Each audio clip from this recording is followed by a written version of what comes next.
Just before the original Joe McCarthy self-destructed, the conspiracies he saw swirling around him got much, much bigger. It wasn't just the Truman administration or the left-wing intelligentsia that had been infiltrated by the communists. Now it was the entirety of the U.S. Army. Our number one story in the countdown, the Red Baiter's virtual offspring, Bill Joe McCarthy Jr. O'Reilly, is repeating his ancestors' battle with hyperbole. First it was NBC running Think Progress to belittle him. Now it's Think Progress running NBC. And both of us being run by Barack Obama. His lead story last night, this epiphany that the CEO of the Center for American Progress, former Clinton Chief of Staff John Podesta, is somehow in control of NBC President Jeff Zucker. According to O'Reilly, quote, along with Zucker, this man Podesta is also driving the hate industry. Podesta's mainstream media is, of course, NBC News. That's the outlet Podesta uses. Billow also repeatedly implies that Obama could be complicit in all of this since Mr. Podesta was Obama's transition team co-chair. You know, Podesta was also a counsel on the Senate Judiciary Committee in 1980. Former Senator Alan Simpson of Wyoming was on that committee then. So Senator Simpson might be in charge.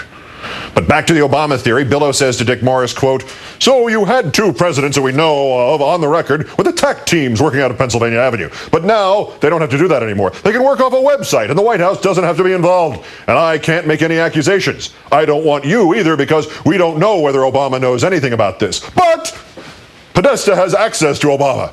O'Reilly also repeated the lie that the managing editor of Think Progress, Amanda Turkle, had harmed a rape victim and her family. And Billow wants us to care about all of this because, even though we have no influence whatsoever, quote, a well-coordinated, well-financed cabal attacking dissent is a pretty big story, especially because it involves Podesta, who has access to the president.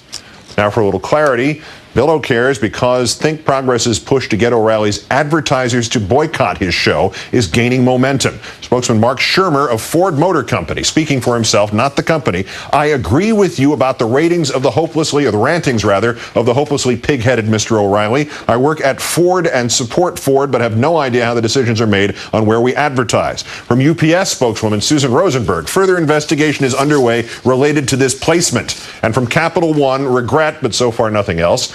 Notably, that effort to involve O'Reilly's advertisers is not about his right-wing smear merchant nonsense, but rather for his continued use of stalker producers to conduct ambush interviews, especially when they involve chasing young women on country roads for 2 hours. Joining me now, the managing editor of thinkprogress.org, Amanda Turkle. Welcome back.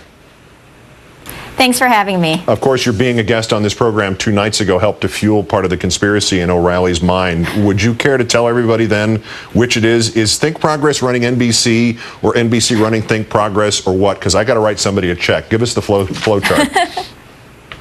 Well, for the record, there's no tie between NBC and Think Progress. I'm actually quite flattered that Bill O'Reilly thinks we at Think Progress are powerful enough to have direct lines to the head of NBC News and the President of the United States, but it's just a crazy conspiracy theory. Yeah, that's today. Yesterday it was the other way around. We owned you guys. So right. Tomorrow, who knows? As I said, it'll be Trotsky and Stalin.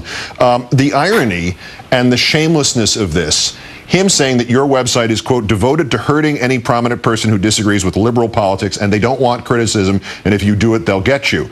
This is, psychologically, I think this is known as projection. Aren't those his tactics? Weren't you a witness to that, a victim of them?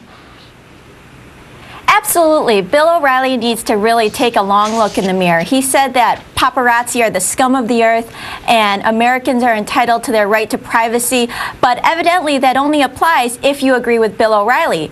If you don't agree with Bill O'Reilly, it's okay to be followed and harassed while you're on vacation or to have his henchmen come and accost you in your own garage. So it's only if you agree with him you get those rights. Something that is actually happening that pertains to this tangentially. The O'Reilly sponsors responding to complaints about specifically that harassment tactic, some of the other ones that he's done in the last few years that have actually been, borderline stalking stuff. Do you see that movement regarding the advertisers on that particular issue? Because they don't care about content, but they care about how people are perceived, whether or not they're stalkers. You see that issue gaining more traction with advertisers? I hope so. I mean, what we're trying to do is just let advertisers know what their dollars are funding. Their dollars are funding this type of harassment, and we want statements. Just do they agree with this or do they not agree with this? And hopefully that message will get back to Bill Oreilly.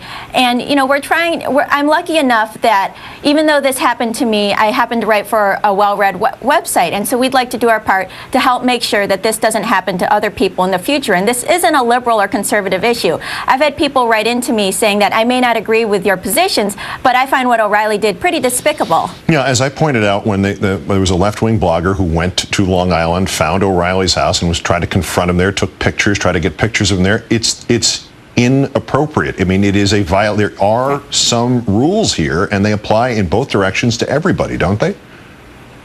I mean, I absolutely agree. I think there's one thing of, you know, we criticize what Oreilly says, we put up video of his comments, but it takes it to a totally another level to go and actually find that person, disturb them while they're with their family, you know, and make them feel uncomfortable and intimidate them.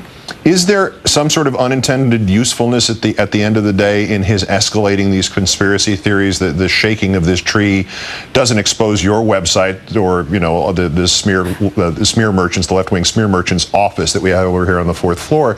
But ultimately, again, there is this projection element here. He seems to be describing